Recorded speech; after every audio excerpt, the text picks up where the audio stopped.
ici à Genève, que nous avons fondé avec un groupe d'amis le comité de solidarité pour la paix au Burundi, qui est devenu en 1996 le CIRID qui vous a invité pour cette réunion aujourd'hui.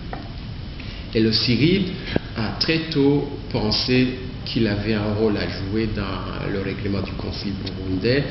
En effet, en avril 1996, nous avons organisé la toute première rencontre internationale regroupant les Burundais de toutes les tendances.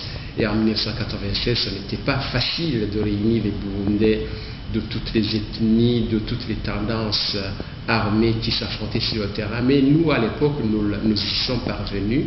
Nous y sommes parvenus en particulier à cause du soutien, le soutien politique, le soutien diplomatique, le soutien aussi financier que la Suisse, notre deuxième patrie, nous a offert à ce moment. Mais il n'y avait pas que la Suisse, il y avait aussi la communauté internationale, il y avait les Nations Unies, il y avait des gouvernements comme celui de la Belgique, il y avait beaucoup d'institutions internationales non gouvernementales. Je me souviens, Amnesty International était venu marquer par sa présence le soutien à notre démarche, et sa présence était significative parce que Amnesty s'était battu beaucoup pour nous quand nous étions en prison à cause de la lettre dont je vous parlais tout à l'heure. Mais ce qu'il faut retenir de cette action de 1996, c'est que c'est cette action qui a en grande partie inspiré la plupart des protagonistes burundais qui sont par la suite retrouvés à Arusha autour des négociations de paix qui ont duré les années que vous connaissez, qui ont duré au moins depuis 1996 jusqu'à 2000. 2000, c'est l'année où un accord a été finalement conclu. Et nous avons constaté que les initiatives que nous faisions à partir de Genève avaient été déclencheuses d'actions ultérieures. Je cite par exemple, je reviens toujours au cas de la Suisse, qui nous avait soutenus financièrement, politiquement et diplomatiquement, mais sur le plan scientifique, nous avions bénéficié d'un encadrement de l'Institut du fédéralisme créé au sein de l'université de Fribourg. Et je me suis réjoui de savoir que la Suisse a dû nommer un expert qui l'a représenté dans les négociations interburundaises à Arusha.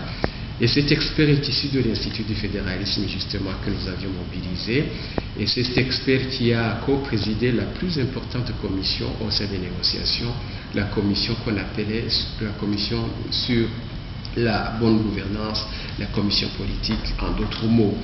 Et je sais que c'est cet expert qui a écrit à plus de 70% la nouvelle constitution burundaise, pardon, l'accord de paix signé à Arusha en août 2000 et qui a été l'inspirateur de la nouvelle constitution de notre pays en ce moment. Donc, les actions que nous avions faites en ce moment-là ont eu un impact évident. Plus tard, comme nous n'étions pas sur le terrain et que le désir de négociation, le désir de facilitation pour la paix continuait de se faire sentir, nous avons poursuivi notre tâche, plus particulièrement en travaillant avec d'autres organisations internationales, notamment celles qui font le déminage humanitaire. Et notre rôle a été de faciliter un contact avec les anciens mouvements armés qui devaient s'engager dans une stratégie de déminage humanitaire. Nous l'avons fait pour les deux principaux mouvements. D'abord, le CNDD-FDD lui-même, qui sera plus tard le parti gouvernemental que nous connaissons aujourd'hui. Nous l'avons introduit auprès des milieux humanitaires d'ici à Genève.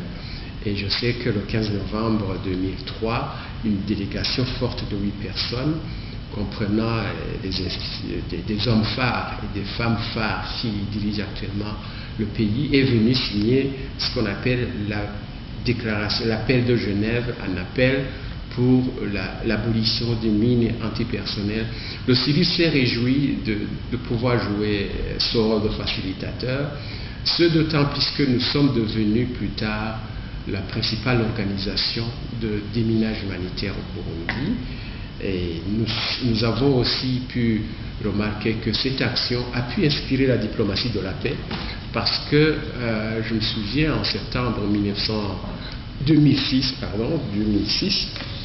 un diplomate a affirmé ici au Palais des Nations Unies que le déminage humanitaire dans un pays, quand il est bien mené, il peut être un tremplin pour la consolidation de la paix. Et c'est de ça que le Burundi avait besoin. Le Syrie l'a fait dans ses actions au Burundi entre 2004 et 2005. Notre rôle s'est poursuivi, toujours sur le terrain de la diplomatie internationale, jusqu'à bénéficier en 2007-2008 d'un statut consultatif auprès de l'ECOSA, qui nous a encouragés à poursuivre notre démarche. Mais au même moment, on avait au Burundi une stratégie nouvelle initiée par les Nations Unies. Les Nations Unies qui étaient en train d'expérimenter leur nouveau concept de consolidation de la paix. Parce qu'en 2007-2008, en effet, l'ancienne représentante spéciale du secrétaire général au Burundi, Madame Caroline Makassi, la Canadienne, avait été appelée à New York pour fonder et présider la Commission des Nations Unies pour la consolidation de la paix. Et on a estimé que le Burundi, comme la Sierra Leone d'ailleurs, pouvait être un pays laboratoire, un pays dans lequel ce nouveau concept pouvait être expérimenté, dans le but de reproduire les leçons engrangées dans d'autres contextes de pays sortant de conflits violents, comme c'était le cas au Burundi. Pourquoi je vous dis ça? Je vous dis ceci parce que, à l'époque, en 2007, début 2008, les Nations Unies ont fait appel à notre savoir-faire, au savoir-faire du CIRID, et nous avons eu la fierté de pouvoir diriger, coordonner les travaux du tout premier séminaire organisé en faveur de la société civile du terrain, du milieu rural, pour tester son rôle dans la consolidation de la paix. Consolidation de la paix grâce à la création de revenus chez les plus défavorisés. Nous avons eu beaucoup de plaisir à diriger cette activité. Ça nous a donné beaucoup de visibilité, mais également beaucoup d'expérience. Si bien que tout au long de l'année 2008 et 2009, moi qui vous parle, j'ai été sollicité, j'ai été désigné membre d'un mécanisme national chargé de superviser son projet cadre de dialogue dans lequel s'exprimait la volonté de la communauté internationale de mettre en place un concept de consolidation de la paix. Ça nous a donné une autre expérience, un autre savoir-faire qui est maintenant reconnu parce